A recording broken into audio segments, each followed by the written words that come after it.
Joan Price answering your question still for Lion's Den. You sent hundreds of questions. Many of them, most of them, I really loved because they represent the questions that many seniors have, or people who are not yet our age, who want to know what is it going to be like to be that age, and what do we need to know about that? But if I were to choose one question that is my favorite from the entire batch, and if this is your question, I want you to go to Lion's Den and say, this was Joan's favorite question, was this. What is your everlasting tip to keep your sex life alive and fun, not only with a partner, but with just yourself too? Oh, so much is right about that. It is so positive, and it is solo positive as well as partner positive. So you really want me to give just one tip? You kidding? Can I just give you one tip about anything? You've learned by now I can't, but you didn't know that when you submitted the question. However, in this one short video, I will give some of my best tips. Open your mind and body to different ways to feel pleasure. You can do this at any age. Do this when you're young. Do this when you're old. Do this when you're at any life stage at all. Just because you had a way you thought sex needed to be, a certain goal of sex, a certain kind of sex, a certain sexual activity that had to be your go-to, certain way you had to reach orgasm. Open your mind and your body to different ways to feel pleasure. This will serve you well the older you get. Practice explaining, asking for, and advocating for what you need and want. I've talked in many of these videos about how you can ask for what you need, uh, advocate for what you need, but make this a practice. Just as if you were going to learn yoga, you would say, okay, I learned yoga, now I don't have to do it anymore. No, you would need to practice yoga.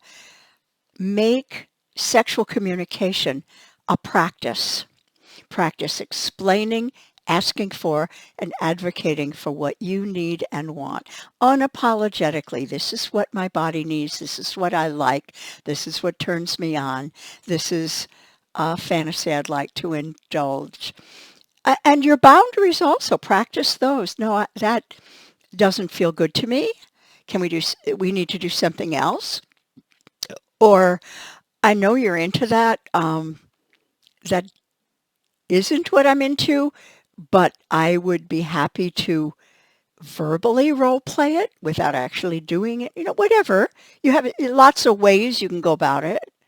I'm just saying, practice ways to ask for what you want and also to advocate for what you don't want as well as what you do want. Take every setback as a challenge, not an end. This is such an important concept. Yes, you will have setbacks. There will be things that don't work anymore. There will be things you used to like that you don't like anymore, or that you wish you could do again, but they're not feeling right. Let it be a challenge. What else will work for me now? What will work better for me now? What can I try, pivot to, experiment with, explore? Learn, explore, and of course, communicate.